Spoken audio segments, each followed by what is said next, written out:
আমি সাইন করে দিয়েছি, তুমিও সাইন করে দিও। আবির্ভাব ভ্রু কুঁচকে কাগজটা হাতে নিয়ে দেখলো কোট পেপার। কপালে ভাঁজ দৃঢ় হলো তার। খামের ভেতর থেকে কাগজ বের করে দেখলো প্রথম পৃষ্ঠায় বড় বড় করে লেখা ডিভোর্স। বিস্ময়ে বিষম লেগে গেল আবির্ভাবের। সে চোখ বড় বড় করে তাকিয়ে রইল দেবীর পানে। দেবী চোখের পানি ধরে রাখতে পারল না, ডুকরে কেঁদে উঠে বলল, আজ থেকে তুমি মুক্ত আবির্ভাব। আর আটকাবো না তোমায়, আর কাঁচা হব না তোমার পথে। আমি বুঝে গিয়েছি, জোর করে সব আদায় করা গেলেও ভালোবাসা আদায় করা যায় না। আমি হয়তো জোর করে তোমার ঘরে জায়গা পাবো, কিন্তু তোমার মনে আমি ঘরে রানী হতে চাইনি, মনে রানী হতে চেয়েছিলাম আবির্ভাব। আমি খারাপ নই আবির্ভাব, নিজের সংসার বাঁচাতে বাধ্য হয়েছিলাম। আচ্ছা, আমার অপরাধটা তুমি দেখাতে পারো? নীরব হয়ে গেল আবির্ভাব। দেবী দু হাতে চোখ মুছে বলল, তুমি ওই মেয়েটাকে ভালোবাসো, ওই মেয়েটাকে ছাড়া মরবে, কিন্তু এটা একবারও ভাবলে না আমি কিভাবে বাঁচবো তোমায় ছাড়া? আমার জীবনের সঙ্গে এমন খেলা কেন খেলা হলো? কেন আমাকে ব্যবহার করে এমন ছুঁড়ে ফেলা হলো? আবির্ভাবের মনে কথাও একটা খারাপ লাগা কাজ করলো। সত্যি তো, এসবের মধ্যে দেবীর তো কোনো দোষ ছিল না। মাঝখান থেকে নিরপরাধ মেয়েটা ফেঁসে গেল। আবির্ভাব নত মস্তকে বলল, আমার তোমাকে কিছু বলা বা সান্ত্বনা দেওয়ার মতো কোনো ভাষা নেই দেবী। তুমি যথেষ্ট একটা ভালো মেয়ে। আমার জীবনে তোমার পূর্বে ভালোবাসা না আসলে আমি হয়তো তোমাকেই ভালোবাসতাম, কিন্তু তা হয়নি। তুমি আসার বহু বছর আগেই আমার জীবনে ভালোবাসা এসে গেছে, যাকে আমি নিজের সর্বস্বটা দিয়ে ফেলেছি। আমার মধ্যে আর অবশিষ্ট কিছু বাকি নেই অন্য কাউকে দেওয়ার মতো। দেবী স্লান হেসে বলল, জানি, থাক, এই জন্মে নাই বা হলো তোমার সাথে আমার, কিন্তু তোমাকে এটাও মনে রাখতে হবে, আমাদের বন্ধন 7 জন্মের, জন্ম জন্মান্তরের। তুমি আমাকে অগ্নি সাক্ষী করে বিয়ে করেছো। সর্বপ্রথম এই জন্মটা তোমাকে ছেড়ে দিলেও বাকি 6 জন্মে তুমি আমার। আমি তোমার জন্য অপেক্ষা করব।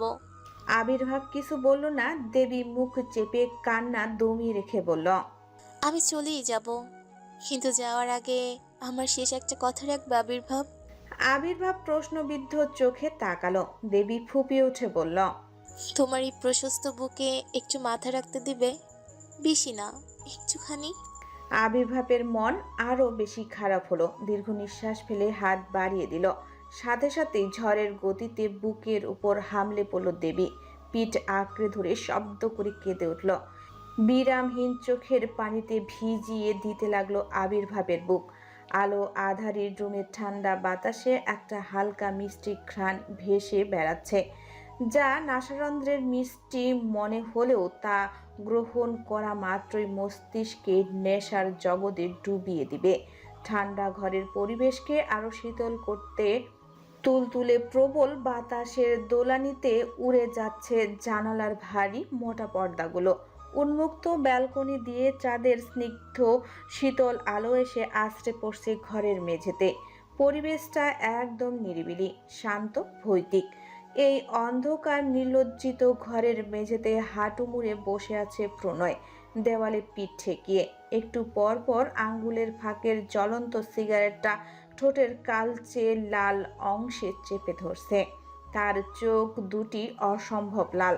সামনের মেঝেতে পড়ে আছে খালি কয়েকটা ইঞ্জেকশন সিরিজ। দেখে মনে হচ্ছে গলা অবধি নেশায় ডুবালো। নড়াচড়া করা বা কথা বলার সামর্থ্য নেই। রক্তের ফোঁটায় ফোঁটায় নেশার রাজত্ব, কিন্তু মস্তিষ্কে প্রণয়ের বুকটা অবশ হয়ে আসছে অসহনীয় এক ব্যথায়। কিন্তু কেন, এর সঠিক উত্তর জানা নেই প্রণয়ের। তার মন তার কাছে বারবার প্রশ্ন করে জানতে চায়, শান্তির বদলে কেন আমাকে এত নিকৃষ্ট পীড়া দিচ্ছিস তুই? নিজেই তো আমার থেকে আমার প্রাণকে অনেক দূরে সরিয়ে দিয়েছিস, কেড়ে নিয়েছিস আমার অস্তিত্বের সকল সুখ, নিশ্চিহ্ন করে দিয়েছিস বেঁচে থাকার শেষ অবলম্বন। তাহলে এখন কিসের এত যন্ত্রণা তোর? কেন নিজে জ্বলছিস আর কেনই বা আমাকে জ্বালাচ্ছিস? এখন কেমন লাগছে তোর? তোর ভালোবাসার গায়ে প্রতিনিয়ত অন্য কেউ তার ভালোবাসার বহিঃপ্রকাশ ঘটায়। অন্য কারো স্পর্শে তোর পাখি কাঁপে, কাঁদে, চিৎকার করে। কেমন লাগে? তুই শুধুই দর্শক, জানি তুই মরবি, কিন্তু এতটা যন্ত্রণা বুকে নিয়ে মরবি যে তুই মরলেও শান্তি পাবি না, কবরে পচবে না তোর লাশ। প্রণয় হাঁসফাঁস করে ওঠে, তার সর্বশক্তি দিয়ে হাতে থাকা কাচের বোতলটা ছুঁড়ে মারল সামনের দেওয়ালে। বিকট শব্দ করে কয়েক হাজার টুকরোতে বিভক্ত হয়ে গেল কাচের বোতলটা। অস্থিরতায় নিষিদ্ধ টানে বুকটা খা খা করে ওঠে। মন চায় ছুটে গিয়ে নিজের প্রাণ পাখিকে জাপটে জড়িয়ে ধরতে, নিজের সঙ্গে মিশিয়ে নিতে চিরতরে, কিন্তু চাইলে কি আর তা কখনো সম্ভব? অপারগতার অগ্নি শঙ্খলে আটকা পড়ে উন্মাদ প্রেমিকের পাগলাটে ভালোবাসা। প্রণয় শব্দ করে না, কেবল বন্ধ চোখের কার্নিশ বেয়ে গড়িয়ে পড়তে থাকে অনর্গল তপ্ত অশ্রু। ছোট প্রাণের অস্তিত্ব বক্ষে অনুভব করার জন্য সর্বাঙ্গ কাঁপে দিশেহারা হয় প্রণয়। অনেকক্ষণ চেষ্টা করে ও নিজেকে দমন করার, আর কোনো উপায় খুঁজে পায় না।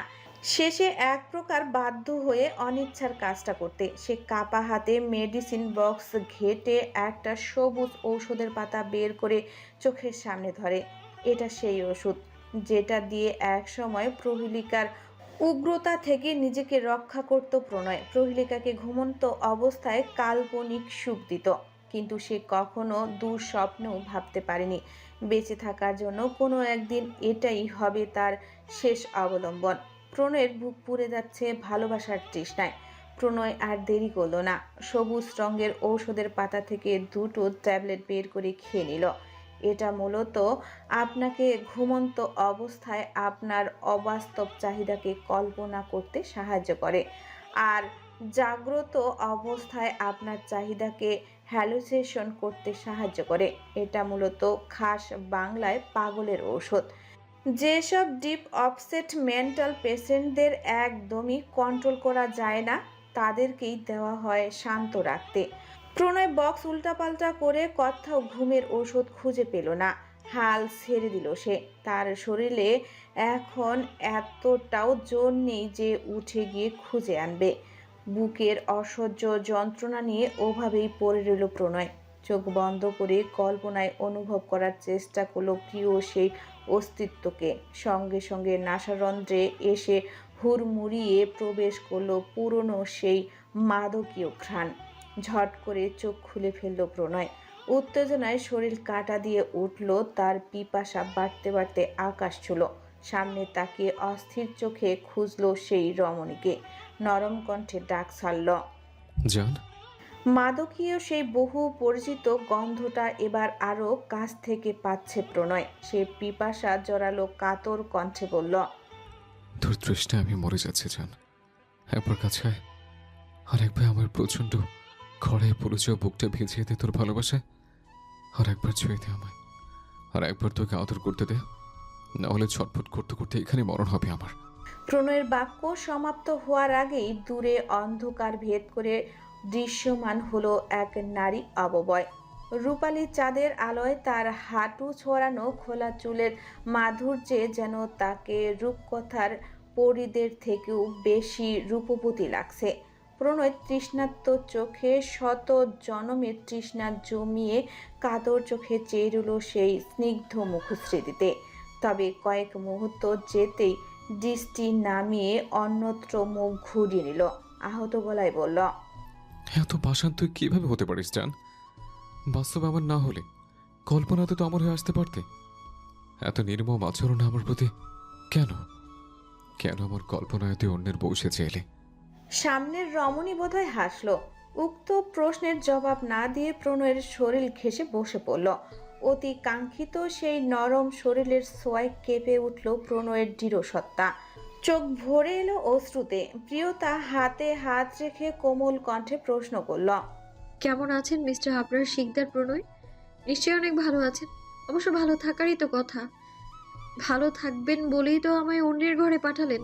তাহলে এখন আমার শখের প্রণয় ভাইকে এইভাবে ভাঙছেন কেন? প্রণয়ের কণ্ঠ রুদ্ধ হয়ে আসে। প্রিয়তা ফের তাচ্ছিল্য হেসে বলে, এখন বুঝি আমায় আর অন্যের সঙ্গে দেখতে ভালো লাগে না? বুকে কি খুব বেশি ব্যথা হয়? প্রণয় এবারও জবাব দিল না। আমার মন ও শরীরের মালিক অন্য কেউ, এটা বুঝি মানতে পারেন না? উক্ত কথাটুকু সম্পূর্ণ করতে পারল না প্রিয়তা। তার পূর্বেই কোমল ওষ্ঠ দুটি নীরব হয়ে যায়।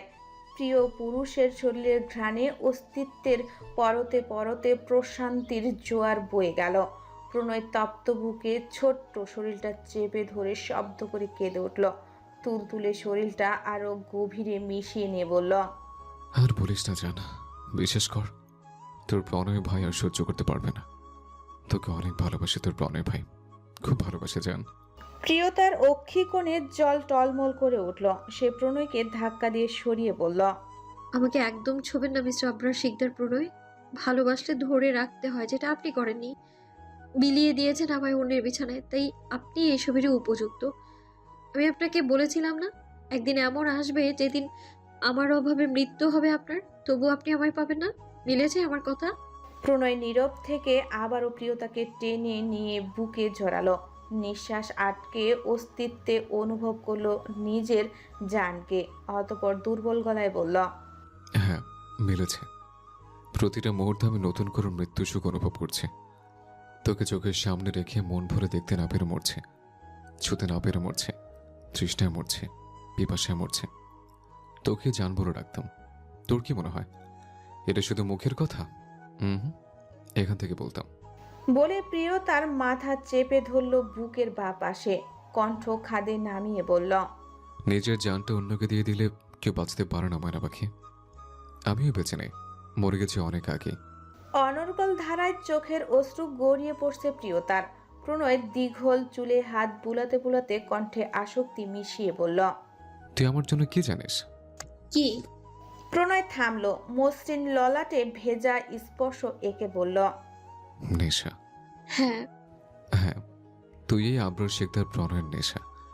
পৃথিবীর যত প্রকার নেশা আছে সব থেকে উৎকৃষ্ট মানের নেশা, যে আবরার শিকদার প্রণয়ের অস্তিত্বকে সম্পূর্ণ গ্রাস করে নিয়েছে। তুই আমার এমন এক নেশা যে মৃত্যু আমায় ছাড়াতে পারবে কিনা সন্দেহ। তোর এই কোমল অঙ্গের পরতে পরতে নেশা, নীলাভ চোখ দুটো যেন প্রাণনাশী কোনো নেশার সাগর। তোর উপস্থিতি আমার শরীরে শিহরণ জায়গায়, তোর স্পর্শ আমার নেশার উন্নত নিয়ে নিয়েছে। এ নেশা আমার জীবনের চরম সুখ। এ নেশার সাগরে ডুব দিতে না পারলে আমার শরীর মন দুটির যন্ত্রণার মৃত্যু কামনা করে। এত ভালোবেসে ছেড়ে কেন দিলেন? মলিন হাসল প্রণয়। প্রিয়তার উন্মুক্ত চুলে নাক ডুবিয়ে দিল। মোলায়েন গলায় বলল, ছাড়লাম আর কোথায়? তোকে তো অস্তিত্বে মিশিয়ে রেখেছে। এই দুনিয়ার মায়া ছেড়ে দেওয়া কোনো বড় ব্যাপার নয়, কিন্তু তোর মায়া, হয়তো তুই আমার জন্য দূর আকাশের চাঁদ। তাতে কি মানুষ চাঁদকে দূর থেকে ভালোবাসে? আমিও হয়তো আমার চাঁদকে দূর থেকে ভালোবাসলাম। আমি তো কাছেই থাকতে চেয়েছিলাম। প্রণয় ক্লান্ত কণ্ঠে বলল, জীবনে কিছু অপূর্ণতা থাকতে হয়, নাহলে মানুষ পূর্ণতার মূল্য বোঝে না। এই যে আমাকে দেখো, আমি মানুষটা মাথা থেকে পা পর্যন্ত পুরোটা ব্যর্থতার শূন্যতার চাদরে মোড়ানো। আমাকে জিজ্ঞেস করো আমার না পড় তালিকা কত বিশাল। আমাকে জিজ্ঞেস করো আমি যদি তোকে না হারাতাম তাহলে হয়তো আমার হাতটা পাল্টাতে হতো না। কেবল তোকে চাইতে চাইতে একটা গোটা হৃদয় আমি নষ্ট করে ফেললাম, তবুও তোকে পেলাম না। প্রণয়ের শেষ বাক্যে চমকে উঠল প্রিয়তা। বুক থেকে মাথা তুলে বিস্ফোরিত দৃষ্টি নিক্ষেপ করল প্রণয়ের পানে। এতে বোধহয় কিছুটা অসন্তুষ্ট হলো প্রণয়। দুর্বল হাতে পুনরায় টেনে নিল প্রিয়তাকে বুকের মাঝে। ধমকে উঠে বলল, এত ছটফট করছিস কেন? একটু বুকিনে বসে আছে, সহ্য হচ্ছে না? প্রিয়তা আবার প্রণয়ের বুক থেকে সরে গেল। আতঙ্কিত দৃষ্টি মেলে কয়েক সেকেন্ড প্রণয়কে দেখে দ্রুত হাসতে হাসতে শার্টের বোতাম খুলতে উদ্যক্ত হলো। সাথে সাথেই তুলতুলে হাতটা টেনে নিয়ে বুকে চেপে ধরল প্রণয়। চোখ বন্ধ করে তৃপ্ত কণ্ঠে বলল, এবার আরাম লাগছে জান। প্রিয়তার নীলাভ চোখে পানিতে ভর্তি হয়ে গেল। সে আবার হাত টেনে সরিয়ে নিল। দ্রুত বোতাম খুলে শার্ট সরাতেই নিস্তব্ধ হয়ে গেল প্রিয়তা। চোখের পলক ফেরার আগেই গড়িয়ে পড়ল তপ্ত অশ্রু।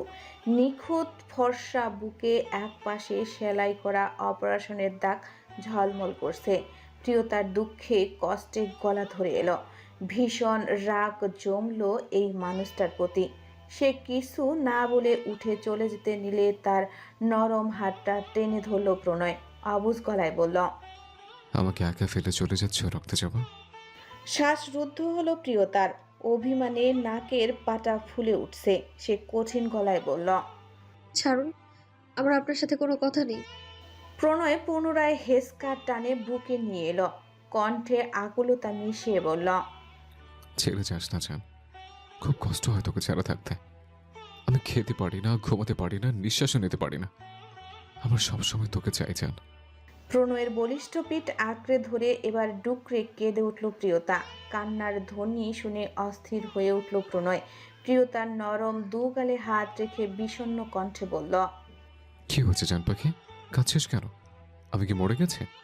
প্রিয়তা বুকের শার্ট খামচে ধরে ভেজা কণ্ঠে বলল, আপনার মতো এমন জঘন্য খারাপ মানুষ আর দুটো দেখিনি। কি অবস্থা করেছেন আমার প্রণয় ভাইয়ের। প্রেয়সীর এমন মধুর অভিমান শুনে কলিজা ঠান্ডা হয়ে গেল প্রণয়ের। তৃপ্তি নিয়ে বলল, একটু ভালোবাসা দে, দেখবি আগের থেকে বেশি ভালো হয়ে যাব। প্রিয়তার কান্নার বেগ বাড়ল। কাঁপা কাঁপা হাতে স্পর্শ করলো প্রণয়ের চোখ মুখে। তারপর বিশাল শরীরটা টেনে নিজের ছোট্ট বুকে মিশিয়ে নিল। আবিষ্টিত গলায় বলল, ভালোবাসবো, খুব খুব ভালোবাসবো আপনাকে। তবু এইভাবে নিজেকে ভাঙবেন না, আমি তো আপনারই। প্রণয় দু হাতে প্রিয়তার কোমর জড়িয়ে ধরে বুকে মুখ গুজল। প্রিয়তমার শরীরের মাতাল করা সুবাসে নিজেকে বিলিয়ে দিয়ে বলল, সান্ত্বনা দেওয়ার নাম করে খোদার তোকে খাবারের লোভ দেখাস না জান। প্রিয়তা আর জবাব দিল না। এক হাতে পিঠ রেখে অন্য হাতে প্রণয়ের চুলে হাত বোলাতে লাগলো। প্রণয়ের ঘোর লাগছে চোখে। সে প্রিয়তার গলায় নাক ঘষে দিয়ে নেশাগ্রস্ত কণ্ঠে বলল, এখন আদর দিচ্ছিস, কিন্তু একটু পর তো ঠিকই নরকে ছুঁড়ে ফেলে অন্যের বুকে ঝাঁপিয়ে পড়বে। প্রিয়তা হাত বোলানো থামিয়ে দিল। চোখ ছোট ছোট করে বলল, আপনার তাই মনে হয়? তাচ্ছিল্য মাখা হাসি দিল প্রণয়। প্রিয়তার অস্তিত্বের সাথে আরো নিবিষ্টভাবে মিশিয়ে গিয়ে বলল, আবরার শিকদার প্রণয়ের জীবনে তোর অবস্থাটা একটা বিরাট খড়ের স্তূপের মতো, যার প্রধান কাজই হলো আবরার শিকদার প্রণয়ের বুকে দাও দাও করে আগুন চালানো। প্রিয়তা ওর কথায় পাত্তা দিল না।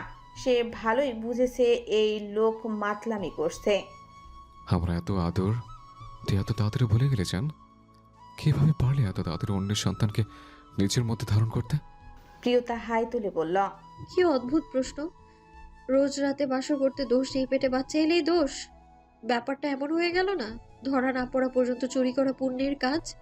আচ্ছা, তবুও যখন বলছেন তখন এর পরের বার থেকে প্রিয়তা কথা সম্পূর্ণ করতে পারল না। তার আগে তীব্র কাজ ভাঙ্গার শব্দে ভয়ে চমকে উঠল। প্রণয় নিজের থেকে সরিয়ে দিল তাকে। ভাঙ্গা কাচের বোতলটা প্রিয়তার গলায় চেপে ধরে হিংস্র কণ্ঠে বলল, একদম জানে মেরে ফেলবো তোকে। বলেছি না আমার সামনে এসব না বলতে। যন্ত্রণা দেওয়ার ইচ্ছে থাকলে অন্যভাবে দেবে, কিন্তু এসব বলবি না। আমি চাই না তুই আমার হাতে খুন হয়েছে। প্রিয়তা মোটেও ভয় পেল না, বরং চোখে চোখ রেখে বলল, অন্যের সাথে এক ঘরে দরজা বন্ধ করে থাকলে অসুবিধা হয় না, কেবল মুখে বললেই দোষ। 100 বার বলবো, 1000 বার বলবো, পেটের বাচ্চাটা তো আর উড়ে উড়ে আসেনি। প্রণয়ের রক্তিম চোখ মুখ বলছে সে কতটা রেগে আছে, কিন্তু যতই সে হুঁশ হারাক, প্রিয়তাকে আঘাত দেওয়ার সামর্থ্য কি তার আছে? প্রিয়তার তার রাগকে পাত্তা দিল না। আবার প্রণয়ের মাথা বুকে চেপে ধরে বলল, আমি আপনার ছিলাম, আছি আর থাকবো। এখন এত রাগ করতে হবে না, শান্ত হন। প্রণয়ও শান্ত হয়ে গেল। তার আর বুক জ্বালা করছে না, অস্থির অস্থির লাগছে না। চোখের পাতা ভারী হয়ে এসেছে। মন আর মস্তিষ্ক দুটোই শিথিল লাগছে। প্রিয়তা মাথায় হাত বুলাতে বুলাতে এক সময় অনুভব করলো তার বুকে ঘন ঘন নিঃশ্বাস এসে আছড়ে পড়ছে। নিশ্চিত হলো প্রিয়তা, এই লোকটাকে বিছানায় তোলার শক্তি তার নেই। তাই নিজের থেকে সরিয়ে মেঝেতে শুয়ে দিল। বিছানা থেকে বালিশ আর চাদর এনে শরীর ঢেকে দিল। কপালে চুমু খেয়ে বেরিয়ে গেল ঘর থেকে। দরজা ভিজিয়ে 3 তলার ছাদে পা রাখতেই চোখ চকচক করে উঠল প্রিয়তার। দৌড়ে গিয়ে এক প্রকার লাফিয়ে পড়ল প্রিয়স্মিতার বুকে। বোনকে জড়িয়ে ধরে হেসে ফেলল প্রিয়স্মিতা। সতর্ক নজরে আশেপাশে দৃষ্টি ঘুরিয়ে বলল, কেউ দেখেনি তোকে? প্রিয়তা উচ্ছ্বাসিত কণ্ঠে বলল, একদম না। বোনের মলিন ফ্যাকাশে মুখে হাসি ফুটতে দেখে মনের শান্তি পেল প্রিয়স্মিতা। বোনকে লজ্জা দিতে দুষ্টু হেসে বলল, ব্যাপারটা তো খুব একটা সুবিধার নয়। মুখটা এমন লাল লাল লাগছে কেন? প্রিয়স্মিতার বলার ধরনে লজ্জায় রাঙা হয়ে উঠল প্রিয়তা। লাজুক মুখটা নিচু করে বলল, যা আপু, তুমি যে কি বলো না। নাটক দেখো, উনি করলে দোষ নাই, আমি বললেই দোষ। আচ্ছা বাদ দে, ভালোবেসেছে? মুখের লজ্জা মিলিয়ে গেল প্রিয়তার, ফিক করে হেসে দিল। এই পাগলের মতো হাসছিস কেন? প্রিয়তা হাসতে হাসতে বাঁধানো ব্রেঞ্চে বসে পড়ল, ঢোক গিলে বলল, হোয়াট আ এক্সপেকটেশন। উফ, উনি আদর করবেন তাও আমাকে? ও আল্লাহ, আল্লাহর বান্দা এমন না। প্রিয়স্মিতারও উৎসাহ মিলিয়ে গেল, বসে পড়ল বোনের পাশে, গালে হাত দিয়ে বলল, একদম রোমান্টিক না, তাই না? হুম, রোমান্টিক। আচ্ছা তুমি এসব ছাড়ো তো, তোমার সাথে কথা নেই আমার। প্রিয়স্মিতার কপাল কুঁচকালো। কেন? প্রিয়তা মুখ ঘুরিয়ে বলল, তুমি আমার প্রমাণ করে দিলে তুমি আমার নিজের বোন না, সৎ বোন তুমি। আশ্চর্য হয়ে গেল প্রিয়স্মিতা, চোখ বড় বড় করে ফেলল। আমি তোমার নিজের বোন হলে আমার থেকে এত বড় একটা কথাটা চেপে যেতে পারতে? প্রিয়স্মিতা আহাম্মক বনে গেল, অবাক কণ্ঠে বলল। কি চেপে গেলাম? প্রিয়তা গাল ফুলালো, অভিমানী গলায় বলল, আবার মিথ্যে বলছো? আমি যে খালামণি প্লাস ফুপি হতে যাচ্ছি, এটা কি আমায় বলেছো? এতক্ষণে বুঝতে পারলো প্রিয়স্মিতা, নিজেও হালকা লজ্জা পেয়ে গেল, মাথা নিচু করে বলল, বাড়িতে এত সমস্যা হচ্ছে, এত কিছুর চাপে তোকে জানাতে ভুলে গেছি। ঝামেলার কথা শুনে চিন্তায় ভাঁজ পড়ল প্রিয়তার কপালে, আগ্রহ নিয়ে জানতে চাইল। কিসের ঝামেলা? প্রিয়স্মিতা কথা কাটিয়ে বলল, ওসব কিছু না, এসব তোর জানার দরকার নেই, তুই পড়াশোনায় কনসেন্ট্রেট কর। ও, আর ভাববো না। দুষ্টু হেসে বলল। এই সুখবর শুদ্ধভাই থুকু দুলাভাইকে জানিয়েছো? প্রিয়স্মিতা লাজুক হেসে দুপাশে মাথা নাড়ল। প্রিয়তা অবাক হয়ে বলল, এখনো জানাওনি? হুম, কেন? এখন না, ফ্যামিলি প্রবলেমগুলো মিটু তারপর। বলে মনে মনে নেচে উঠল প্রিয়তা। প্রিয়স্মিতা ওকে বসা থেকে উঠিয়ে বলল, অনেক হয়েছে, এখন কেটে পড়। কে কখন কোন দিক দিয়ে দেখে নেবে, এই বাড়ির মানুষগুলো আস্ত এলিয়ে, 2 গুণ শোনে 4 গুণ দেখে। প্রিয়তা আরো কিছু বলতে চাইলো, কিন্তু ওর কথা শুনল না প্রিয়স্মিতা। আশপাশ দেখতে দেখতে ওকে নিয়ে চলে গেল। পুবের বারান্দায় ঠাস করে কিছু পড়ে যাওয়ার শব্দে চমকে উঠল শ্রেতা। মারের ব্যথায় শরীর নড়তে চাইল না বলে উবুর হয়ে শুয়ে নিঃশ্বাস ফেলছিল। কোনো মতে বাইরে সুর সুর শব্দের বাতাস বইছে শুনে বিশেষ গুরুত্ব দিল না শ্রেতা। ভাবলো হয়তোবা বাতাসের ধাক্কায় ফুলদানি টুলদানি কিছু একটা পড়ে ভেঙে গেছে। ওভাবেই কিছুক্ষণ পড়ে রইল শ্রেতা। ছোট্ট একটা নিঃশ্বাস ফেলার সাথে সাথে আবারও বাইরে থেকে বিকট শব্দ ভেসে এলো। একের পর এক ঠাস ঠাস শব্দে কাচের বস্ত্র মেঝেতে পড়ে ভাঙ্গার শব্দে কেঁপে উঠল শ্রেতা। ভয়ার্ত চোখে তাকালো বারান্দার দিকে, তবে চারিদিকে ঘুটঘুটে ঘন অন্ধকার ব্যতীত অন্য কিছুই নজরে এলো না। এতক্ষণ অন্ধকার নির্লজ্জিত ঘরে পড়ে থাকলেও এবার ভয় লাগতে শুরু হলো শ্রেতার। চোখ মিলে আশেপাশে তাকানোর চেষ্টা করতেও ভয়ে গা শিউরে উঠছিল। অবচেতন মন নিজের কঠোর বিরোধিতা সত্ত্বেও কল্পনায় ভয়ানক সব চিত্র অঙ্কন করতে মরিয়া। জিনিসপত্র ভাঙচুরের শব্দে বাড়ছে ক্রমশই। শ্রেতা মনের অবশিষ্ট সাহস জুটিয়ে ভয়ে ভয়ে তাকালো গহীন অন্ধকারে। সাথে সাথেই গা কাটা দিয়ে উঠল। শ্রেতার চোখ খিচে বন্ধ হয়ে গেল। মনে হলো ওই ঘন কালো অন্ধকারের মধ্য থেকে দুটো ভয়াবহ লাল লাল চোখ তার দিকে তাকিয়ে আছে, বা হয়তো এখনই ছুটে এসে গলা টিপে ধরবে। নিজের মনের এসব উদ্ভট ভাবনায় নিজেই ঘাবড়ে গেল শ্রেতা। বিষ ব্যথায় জর্জরিত শরীরটা টেনে তুলে শোয়া থেকে উঠে বসলো। অন্ধকার হাতড়ে দ্রুত জ্বালিয়ে দিল পাশের টেবিল ল্যাম্পটা। সাথে সাথেই ল্যাম্পের মৃদু হলুদ আভায় ঝলমল করে উঠল চারপাশ। দূর হয়ে গেল সকল ভয় ভীতি। চারপাশে তাকিয়ে বুক ভরে নিঃশ্বাস নিল শ্রেতা। বারান্দার বন্ধ দরজার দিকে চেয়ে দেখলো এখনো বাইরে থেকে টুকটাক এটা সেটা পড়ার শব্দ শোনা যাচ্ছে। হয়তো বিড়াল টিড়াল আটকে গেছে। এসব ভেবে নিজের ব্যথাতুর শরীরটা টেনে বিছানা ছেড়ে উঠে দাঁড়ালো শ্রেতা। বারান্দার সব লাইট জ্বালিয়ে ধীরে ধীরে এগিয়ে গেল সে। কাজ বসানো কাঠের কারুকার্যের দরজাটা খুলে সামনে দেখতেই এক পশলা দমকা বাতাস এসে লুটিয়ে পড়ল শ্রেতার। চোখ কুঁচকে বন্ধ করে ফেলল শ্রেতা। বাইরে প্রবহমান ঠান্ডা হিমেল বাতাসটা বড়ই গায়ে লাগছে। হয়তোবা ধরণীতে শীতের আগমন ঘটতে চলছে। শ্রেতা নিজেকে সামলে আশেপাশে চোখ ঘুরিয়ে তাকালো, কিন্তু কোথাও কিছু নেই। কেবল পায়ের কাছে কয়েকটা ফুলদানির ভাঙ্গা টুকরো পড়ে আছে, যেন কেউ ইচ্ছে করেই ফেলেছে। আপনা আপনি ভ্রু কুঁচকে এলো শ্রেতার। কাছের টুকরোগুলোর পাশ কাটিয়ে ধীরে এগিয়ে গেল। দমকা বাতাসের ঢেউ খেলে যাচ্ছে কোমর ছড়ানো চুলগুলো। শ্রেতা আনমনে সামনে পড়া কয়েক গাছা কানের পিঠে গুজে দিল। দু হাত রেলিং এর উপরে রেখে ঘন অন্ধকারে দৃষ্টি নিবদ্ধ করলো। পরিবেশ গুমোট ভাব বলছে ঝড় আসবে, যেমন ঝড় আসছে শ্রেতার জীবনে। নিষিদ্ধ আবেগে বুকটা হু হু করে উঠল শ্রেতার। অন্তর পুড়ে গেল সেই নিষিদ্ধ পুরুষটাকে এক নজর দেখার আকাঙ্ক্ষায়। অবশ মনটা খুব করে চাইলো একটিবার সেই মানুষটার দর্শন পেতে, কিন্তু তা কি আর কখনো সম্ভব? মাই লাভ। আকস্মিক ভেসে আসা ভারী পুরুষালী কণ্ঠে কল্পনায় বাধা প্রাপ্ত হলো শ্রেতা। বুকের ভেতর কেমন অস্বাভাবিক কম্পন অনুভব করলো, কিন্তু এটা কি করে সম্ভব?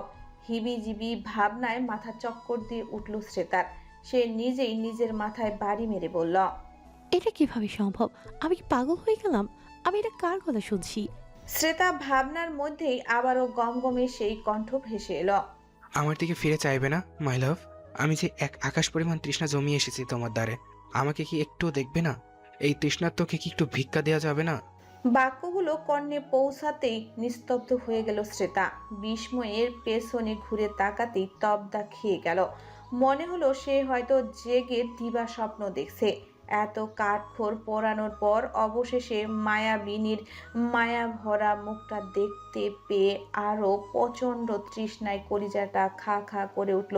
আবির্ভাব কণ্ঠ কাতরতা মিশিয়ে বুকে ডাকলো, এখানে একটু আসবে মাই লাভ? চেয়ে দেখো, তোমার অভাবে চৈত্রের খরা লেগেছে।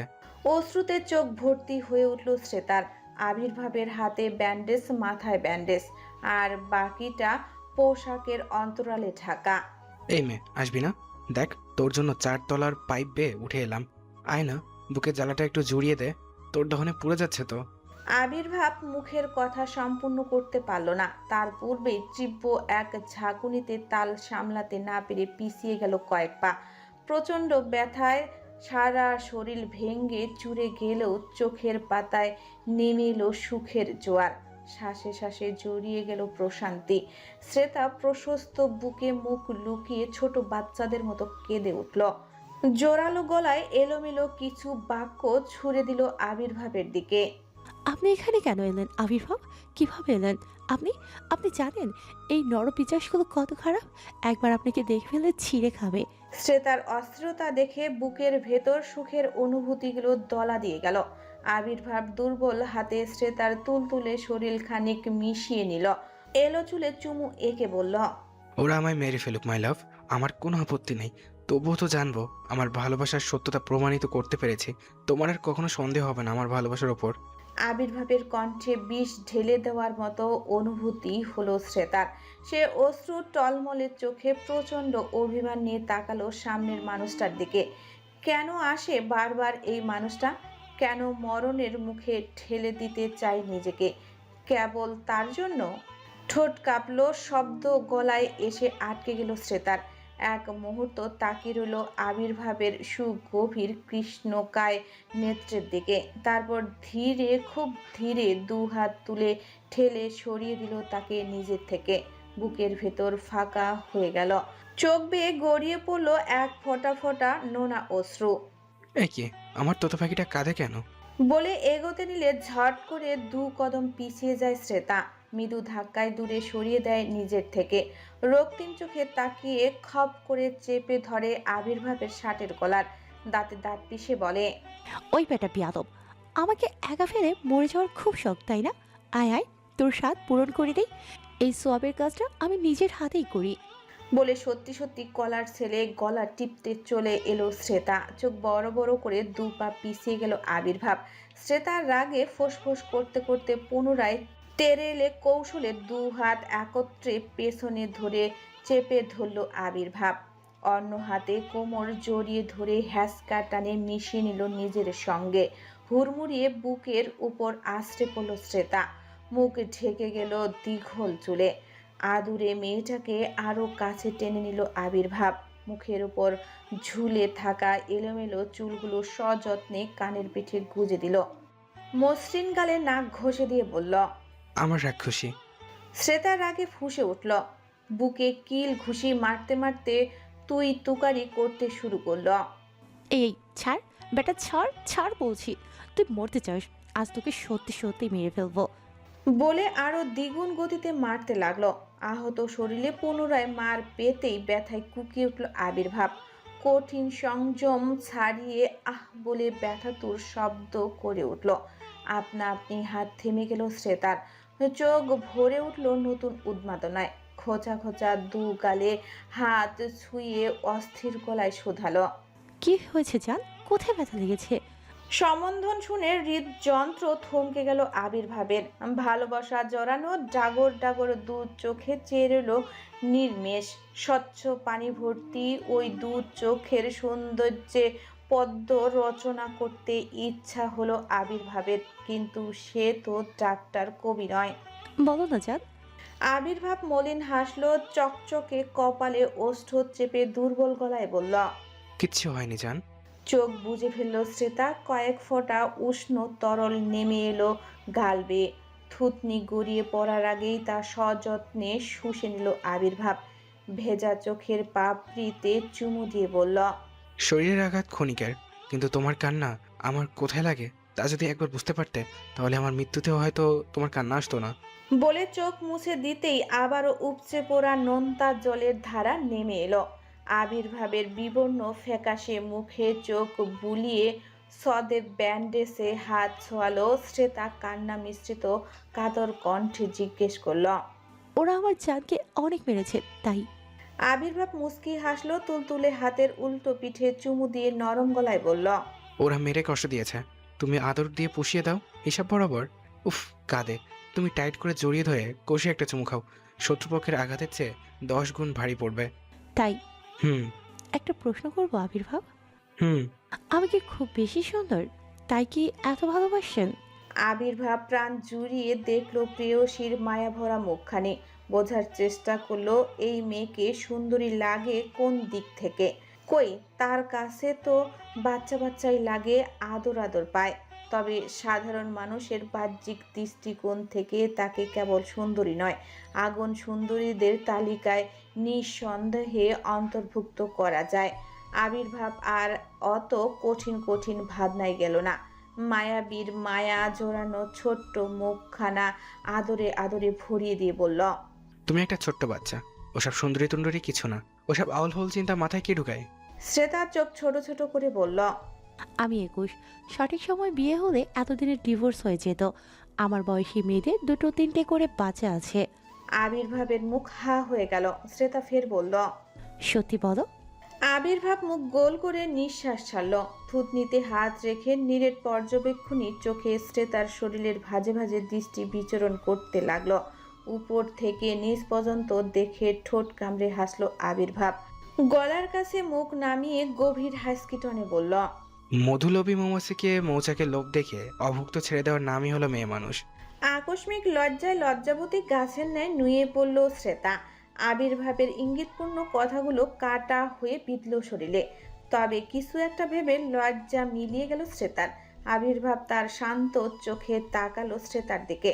মস্তিষ্কের ডাক্তার, তার সাথে মস্তিষ্কের খেলা খেলছে, কথার ছলে শ্রেতাকে ভুলিয়ে দিচ্ছে।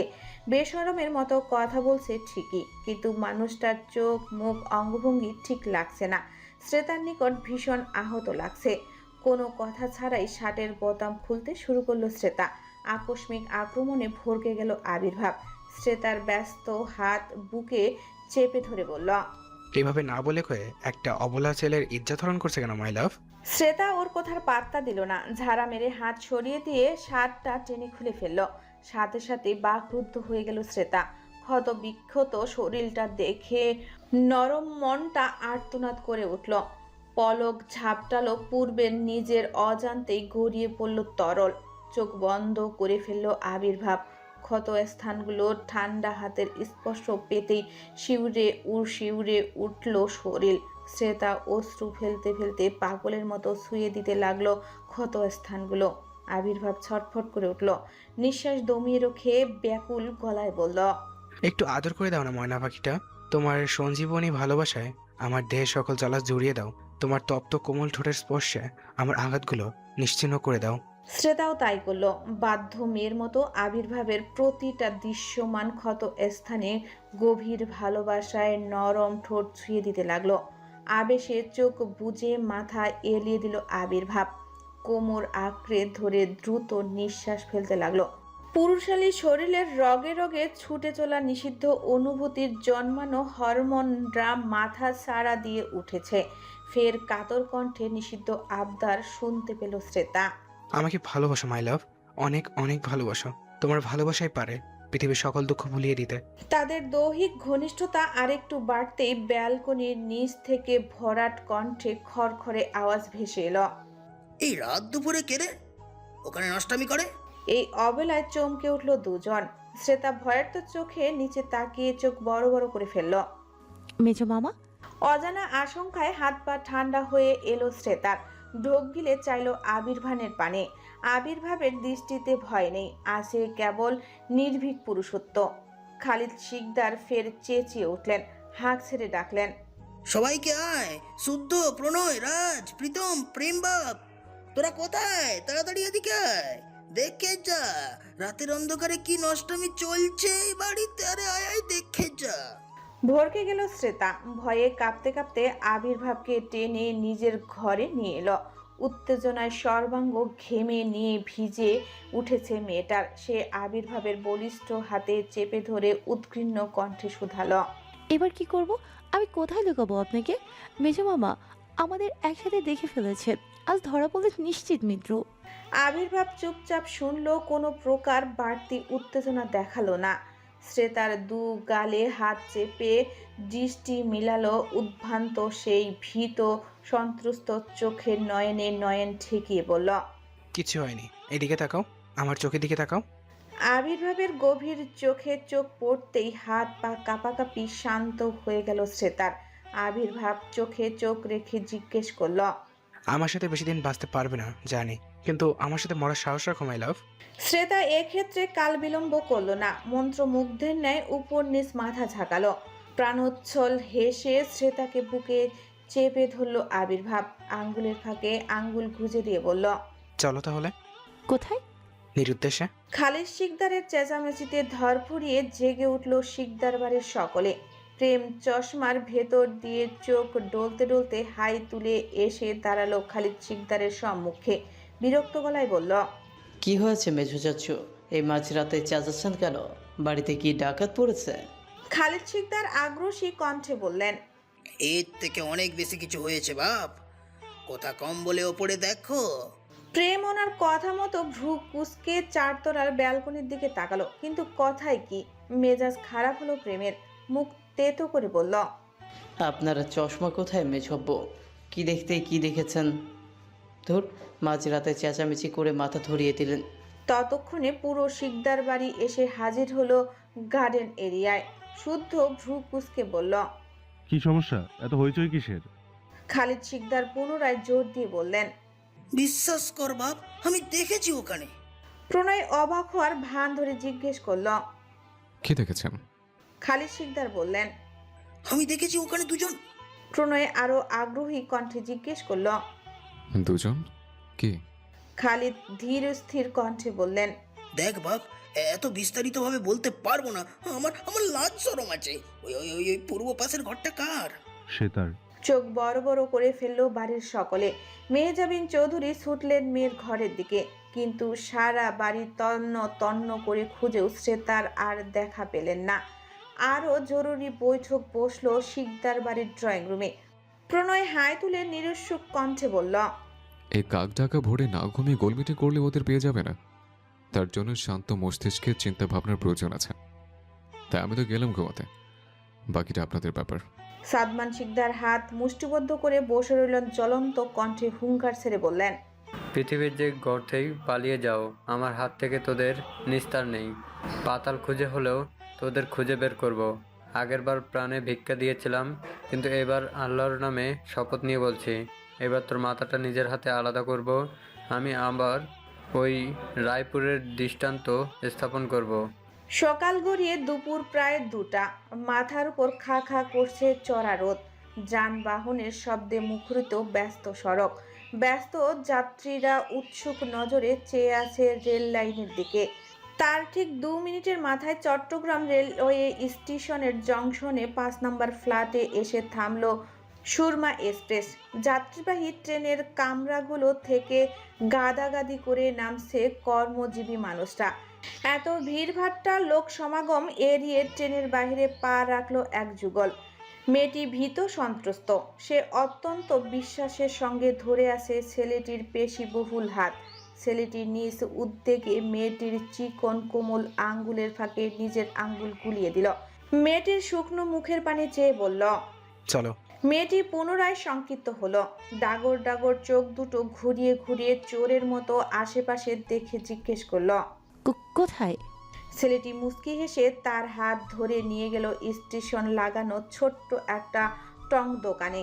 সেখান থেকে 20 টাকা দামের একটা পানির বোতল মেয়েটির হাতে দিয়ে কোমল গলায় বলল, চোখ মুখে পানি ছিটিয়ে নিজেকে স্বাভাবিক করো মাই লাভ। আমরা চুরি করছি না, অথচ তোমার চোখ মুখ দেখে স্পষ্ট বোঝা যাচ্ছে আমরা হয়তো ডাকাতি করতে নেমেছি। শ্রেতা শুকনো ঢোক গিল। অসহায় চোখে তাকালো আবির্ভানের পানে। সে এই মাথা মোটা লোকটাকে কিভাবে বোঝাবে? এই লোকটা যতটা স্বাভাবিকভাবে নিচ্ছে ব্যাপারটা আদৌ তো তা নয়। শ্রেতা পানির বোতল নিয়ে চোখ মুখে ছিটিয়ে দিল। অন্যার কোণায় মুখ মুছতে মুছতে বলল, এবার কোথায় যাব আমরা? আবির্ভাব 1 কাপ চা আর 2টো বনরুটির প্যাকেট শ্রেতার হাতে দিয়ে সরল গলায় বলল, আমরা এখন দেশে যেতে পারবো না মাই লাভ। এতক্ষণ এয়ারপোর্টে জাল বিছানো হয়ে গেছে। উৎকণ্ঠায় গলা শুকিয়ে কাঠ হলো শ্রেতার। কাপা কণ্ঠে জিজ্ঞেস করলো, তাহলে কোথায় যাব আমরা? আপাতত রাঙামাটি। কিন্তু ট্রেন তো রাঙামাটি অবধি যাবে না। জানি, এখান থেকে আমাদের বাসে করে যেতে হবে। তার আগে কিছু জরুরি কাজ আছে, সেগুলো করতে হবে। কিন্তু কাজ? আবির্ভাব ছোট্ট নিঃশ্বাস ফেলে বলল, সবার আগে খেতে হবে। এত বড় মানুষ আমি, কতক্ষণ না খেয়ে থাকতে পারি? আবির্ভাবের কথা শুনে শ্রেতার মনে ভয় জানালা দিয়ে পালালো। সে পানির বোতল এগিয়ে দিয়ে বলল, খান। মুস্কি হাসলো আবির্ভাব। শ্রেতা হাতের বনরুটি 2টো এগিয়ে দিয়ে বলল, এগুলো খান। আবির্ভাব বিনা বাক্যে নিল। প্লাস্টিকের প্যাকেট ছাড়িয়ে রুটিতে কামড় বসালো। শ্রেতার যেন দেখেই ক্ষুধা মিটে গেল। সে মুগ্ধ চোখে তাকিয়ে রইল 30 ঊর্ধ্ব সেই যুবকের পানে। প্রেয়সীকে এভাবে তাকিয়ে থাকতে দেখে বাঁকা হাসলো আবির্ভাব। পিঞ্চ মেরে বলল, খাবারে নজর দিচ্ছে মাই লাভ। থাক, নজর দিতে হবে না, হা করো। বলেই রুটির টুকরো মুখের সামনে তুলে ধরল আবির্ভাব। শ্রেতাও বিনা বাক্যে খেয়ে নিল। খাওয়া দাওয়া শেষে দোকানের বিল মিটিয়ে হাতে হাত ধরে হাঁটা দিল বাস স্ট্যান্ডের দিকে। ফুটপাতের রাস্তায় পা মিলিয়ে হাঁটছে দুজন। যেতে যেতে আবির্ভাব বলল, এইভাবে ঘোরা কি সেফ হচ্ছে মাই লাভ? আমাদের যে কোনো সময় যে কেউ চিনে ফেলতে পারে। তোমার বাবা ভাইয়া থেকে পালিয়ে বাঁচা এতটা সহজ হবে না। আবির্ভাবের কথায় শ্রেতাও দুশ্চিন্তায় পড়ে গেল। কিছুক্ষণ চিন্তা ভাবনা করে বলল, ঠিক বলেছেন, আমরা ওদের থেকে পালিয়ে বেশি দিন বাঁচতে পারবো না। কিন্তু কিন্তু কি? কিন্তু আমার মাথায় একটা চকাচক আইডিয়া আসছে, যেটা অনুসরণ করলে ওরা আর আমাদের 7 জন্মেও খুঁজে পাবে না। হাঁটা থামিয়ে ভ্রু কুঁচকে তাকালো আবির্ভাব। সন্ধিয়ান কণ্ঠে প্রশ্ন ছুড়ল। কি? শ্রেতা বাঁকা হেসে বলল, চলুন কাপড়ের দোকানে। কি? কেন? আরে চলুন না। অতঃপর 10 মিনিট পর দুজন একটা কাপড়ের দোকান থেকে বের হলো। আবির্ভাব বুকে হাত চেপে বলল, इस नजर से नजर मिलाने के बाद जीना मुश्किल हो गया था मेरा। तभी तो सोचा क्या है इस नजर में, आखिर जवाब मिल ही गया। শ্রেতা আবির্ভাবের বুকে ধাক্কা দিয়ে বলল, পাগলের ডাক্তার। আর তাকে নিজের প্রেমে চুবিয়ে পাগল বানিয়েছো তুমি। শ্রেতা লজ্জায় নুয়ে পড়ল। আবির্ভাবের হৃৎপিণ্ড কেমন বেয়াদবের মতো লাফালাফি শুরু করেছে। চোখ ফেরানোই দায়। সে বুক চেপে ধরে মুখ হাঁ করে তাকিয়ে রইল। কালো বরখা আর কালো নিকাপে নারীর অঙ্গের প্রতিটি ভাঁজ ঢাকা পড়েছে। কেবল দৃশ্যমান হয়ে আছে ভারী পল্লব বিশিষ্ট ডাগর ডাগর একজোড়া ধূসর বর্ণ চোখ, যা সেই চোখের সৌন্দর্যকে বাড়িয়ে দিয়েছে হাজার গুণ। শ্রেতা আবির্ভাবের বাহু জড়িয়ে ধরে নাজুক কণ্ঠে বলল, ইস, চোখ সরেন। এভাবে ক্যাবলার মতো তাকিয়ে থাকলে মানুষ কি বলবে? মানুষকে নিয়ে এত স্যাক্রিফাইস করতে পারবো না আমি। বছর দিনেক জ্বালিয়ে পুড়িয়ে এখন আসে প্রেম দেখাতে বেটা মানুষ।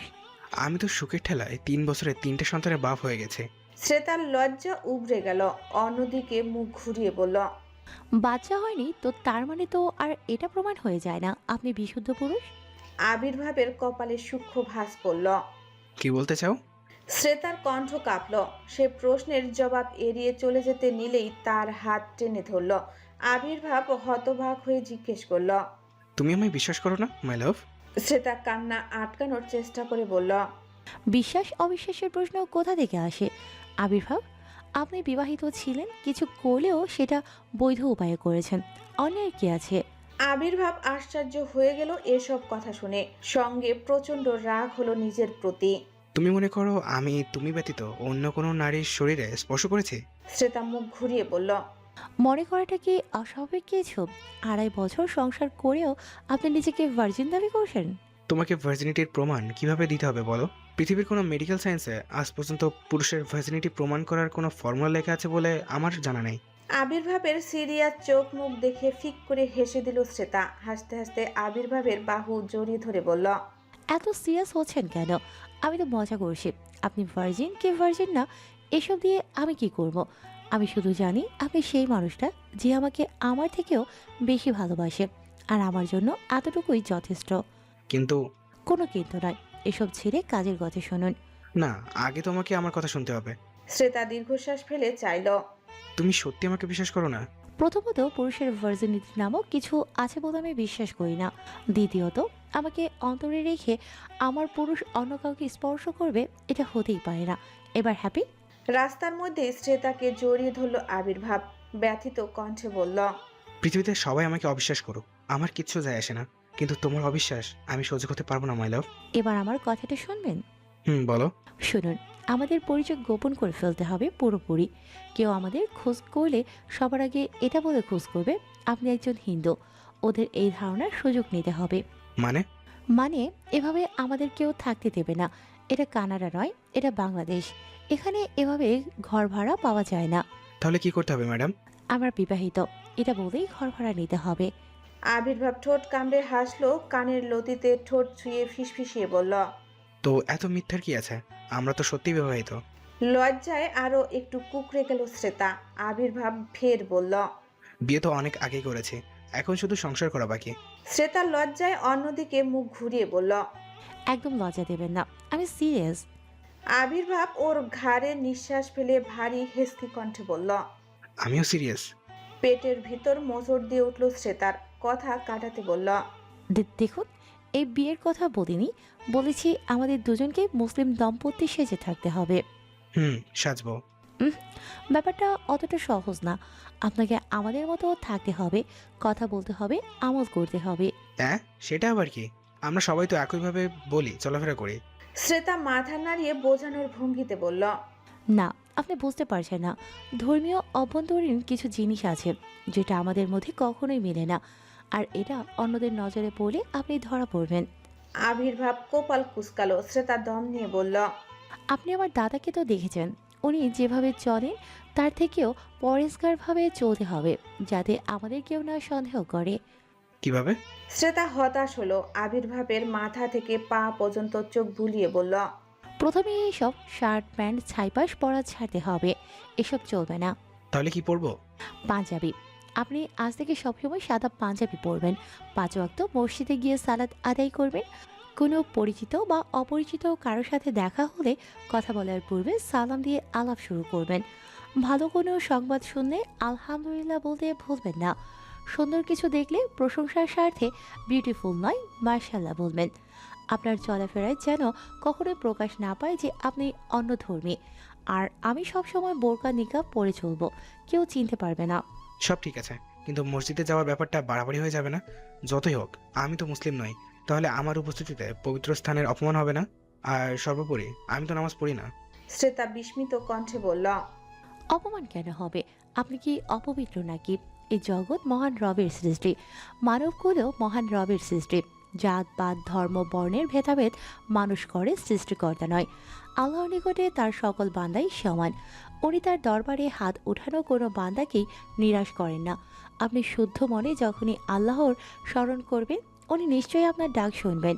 আর আপনি নামাজ জানেন না, আমি তো আছি, আমি শিখিয়ে দেব। আবির্ভাব মুগ্ধ হয়ে বলল। যথা আজ্ঞা বেবিজান। শ্রেতা হেসে ফেলল। আবির্ভাবের কিছু একটা স্মরণ হতেই সে ঝটপট বলল, তোমার ফোনটা দাও তো মাই লাভ। শ্রেতা বিনা বাক্যে দিল। আবির্ভাব ফোনটা হাতে নিয়ে দেখলো ব্যাটারি দেখ। স্বস্তি পেল মনে মনে। নিজের ও শ্রেতার ফোন থেকে সিম দুটো খুলে ছুঁড়ে মারল ব্যস্ত সড়কে। অতপর শ্রেতার চোখের পানে তাকিয়ে বলল, সব ঠিক আছে, সব ঠিক আছে, কিন্তু সবার আগে আমার খুনিকে ডাকতে হবে। শ্রেতা মুখ হা করে বলল, নয়, হ্যাঁ, আমার খুনিকে লুকাতে হবে। সে যে বড় সুন্দর, যে একবার দেখলে সে আর কখনো ভুলতে পারে না। আপনি তো বেঁচে আছেন। হ্যাঁ, তো মনটা তো খুন করেছে। কি বোঝাতে চাচ্ছেন বলুন তো?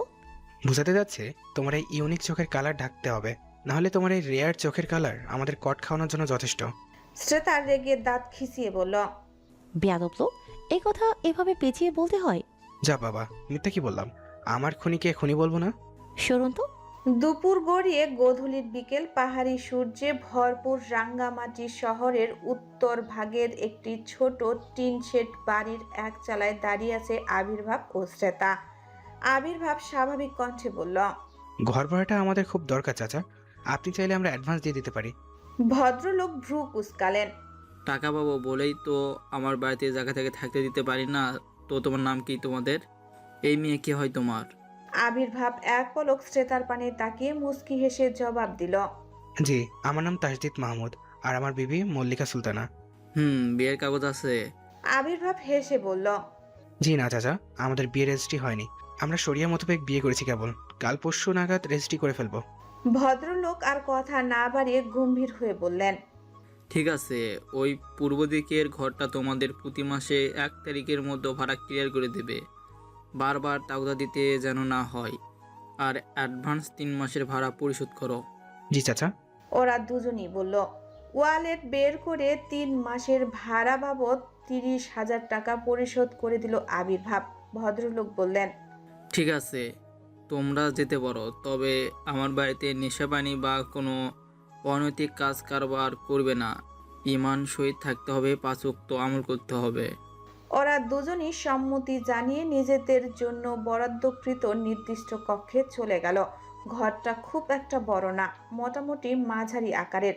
শুধু একটা রান্নাঘর আর একটা ছোট বেডরুম। শ্রেতা ঘরটা দেখে খিলখিল করে হেসে বলল, এটা আমাদের সংসার। পছন্দ হয়েছে? খুব। আগুনের হুলকার মতো ছড়িয়েছে শিকদার বাড়ির অন্দরের কেচ্ছা। পুরো রায়পুর ডিডি পড়ে গেছে। বড় কর্তার ভাগ্নি পালিয়েছে, তাও একটা হিন্দু ছেলের সাথে। ফলে সাদমান শিকদারের আত্মগৌরব এসে ঠেকেছে তলানিতে। সপ্তাহ খানিক বাংলাদেশের চতুর্দিকে আনাচে কানাচে তন্ন তন্ন করে খুঁজে ও সেই কাঙ্ক্ষিত যুগলের দেখা মেলেনি। তবে ফল পাওয়া যায়নি বলে হাল ছেড়ে বসে নেই শিকদাররা। তারা শতভাগ নিশ্চিত ওরা বাংলাদেশেই কোনো না কোনো প্রান্তে নিশ্চিত আছে। আজ না হলে কাল খোঁজ তো ঠিকই পাওয়া যাবে। সাদমান শিকদার যাকে স্বীকার করবে বলে ভাবে তাকে স্বীকার করেই ছাড়ে। এর অন্যথা হয় না। ধরা তো তারা ঠিকই পড়তেই হবে। তবে এই সম্মান হারিয়ে মূল্য তাদের ঠিক কিভাবে চোকাতে হবে তা তো কেবল আল্লাহই জানে। এসব কেচ্ছা কেলেঙ্কারি গোপন থাকার নয়, থাকেও নি, সিসি পড়ে গেছে। রায়পুরের চতুর্দিকে হাটে বাজারে গলির মোড়ে চায়ের আড্ডায় সকল বয়সী মানুষের মুখে একটাই আলোচনা। একই বিষয়কে রসিয়ে রসিয়ে তারা 100ভাবে আলোচনা করছে। 2 ঘন্টার দীর্ঘ আলোচনা শেষে আবার বলছে, সারো, আমাদের কি বড় লোকদের বড় বড় ব্যাপার স্যাপার। আবার কেউ কেউ খোঁচা দিয়ে বলছে, শুধু কি তাই, শিকদার সাহেবের বড় ছেলেটাও তো আরো বড় খেলোয়াড়। মিথ্যা বিয়ে নাটক করে দিন রাত কিকিয়া কৌলাপ চালালো নিজের চাচাতো বোনের সাথে। আবার কেউ কেউ তাল মিলিয়ে বলছে। আরে মিয়া, শুধু কি তাই, সেজকর্তার আরেকটা সুন্দরী মেয়ে আছে, না কি যেন নাম, তাকে সব সময় পাশে পাশে রাখতো। তাহলে ওখানেও তো ভালোই দাও মেরেছে। ঠিকই বলেছ ভাইয়া, তবে কিনা ওই মেয়েটাও তো অনেক ছোট ওই পোলার চেয়ে। হ্যাঁ, কি যে বলো না ভাইয়া, মেয়ে মানুষকে ছোঁয়ার কোনো বয়স হয় না। নারী পুরুষের সম্পর্ক আগুন আর ঘিয়ের মতো, কাছাকাছি থাকলে আগুন জ্বলবেই। তাছাড়া ওই মায়াটার বড় ভাই কি করলো দেখলা না? এই অবশ্যই ঠিক কইছো ভাইয়া, সে জগতের পোলাটাও কত খারাপ, আমাকে করিম মাস্টারে মাইয়ারে তুলে নিয়ে গিয়ে বিয়া করেছে। আরে ভাইয়া আস্তে কন, কখন কে কুদিক থেকে শুনে ফেলবে, পরে আমরা গরিব মানুষ, আমাদের গর্দান যাবে। বলে টং দোকানের লোকগুলো নিজেদের মধ্যে হেসে উঠল। তাদের উক্ত কথোপকথনগুলো শুনে যুবক ফোন স্ক্রিন থেকে মুখ তুলে তাকালো তাদের দিকে। লোকগুলো বেশ রসিয়ে রসিয়ে শিকদার বাড়ির ছেলেমেয়েদের চরিত্রের বিশ্লেষণ করছে। তাদের এসব পিত্তি জ্বালানো কথা শুনে রাগে কপালের শিরা দপদপ করে উঠল যুবকের। সে অনেকক্ষণ নিজেকে সামলানোর বৃথা চেষ্টা চালালো, লোকগুলোর থামার নাম নিচ্ছে না, একের পর এক কটু বাক্য বলেই চলছে। এবার ধৈর্য ধারণ করতে পারল না সে। যুবক তেড়ে গিয়ে সজোরে লাথি বসিয়ে দিল একজনের মুখ বরাবর। পেছনের দিকে হুড়মুড় করে উল্টে পড়ল লোকটা। চমকে উঠল তার আশেপাশের লোকজন, ভয়ার্ত চোখে তাকালো যুবকের দিকে। অরণ্যের ফর্সা মুখখানা তীব্র ক্রোধে রক্তিম হয়ে উঠেছে। সে অকথ্য ভাষায় গালিগালাজ করতে শুরু করল। ফকিনীর বাচ্চা, তুমি আমার ভাই বোনদের চরিত্র দিয়ে আঙুল তুলিস? তোকে আজ জ্যান্ত মাটি চাপা দেব। লোকটাকে এমন বেধড়ক মার খেতে দেখে আতঙ্কে ছিটকে গেল। চারপাশের লোকজন মুহূর্তেই একটা জটলা পাকিয়ে গেল। দূর থেকে এত মানুষের হট্টগোল দেখে দৌড়ে এলো প্রেম ও সমুদ্র। লোকজনের ভিড়ে ঠেলে ভেতরে প্রবেশ করতেই চোখ বড় বড় হয়ে এলো তাদের। প্রেম ও সমুদ্র একে অপরের মুখ চাওয়াচাওয়ি করে বলল, ছোটদা ভাই, পেছন থেকে টানতে টানতে। কি করছিস এভাবে, মারছিস কেন? অসহায় লোকটা মরে যাবে তো। অরণ্য ঝাড়া মেরে সরিয়ে দিল। তাদের রক্তিম চোখে তাকিয়ে ফোঁস করতে করতে বলল, তুমি জানো না ওই বান্দির ছেলে বলে কিনা আমাদের বড় দাদনের চরিত্রের সমস্যা আছে। ওর কথা শুনে সমুদ্র আর প্রেমেরও মাথা গরম হয়ে গেল। তবু ওরা নিজেদের সামলে ভাইকে টেনে সরিয়ে নিল। ধীর কণ্ঠে বলল, ছাড় ওটাকে, পাবলিক প্লেসে বড় আব্বুর নাম খারাপ করিস না। লোকগুলোর ভেতর থেকে একজন বলে উঠল, চোরের মায়ের বড় গলা, ঠিকই তো বলেছে। সত্যি বলার জন্য এভাবে মারবে? গরিব বলে কি আমাদের কোনো নিরাপত্তা নেই? শিকদার সাহেবেরা নিজেদের বাড়িতে গুন্ডা পেলে রেখেছে। অরণ্য আরো রেগে গেল। এসব শুনে মারতে উদ্যক্ত হতেই তাকে টানতে টানতে নিয়ে গেল প্রেম ও সমুদ্র। রায়পুরের বড় বাজারের মানুষগুলো এতক্ষণ ফ্রিতে মুখরোচক চিত্রনাট্য দেখে নিল। যে মানুষরা আগে শিকদারের নাম নিতে ভয় পেত, সেই মানুষরা আজ ভরা বাজারে শিকদারের মেয়েদের চরিত্র নিলামে তুলছে।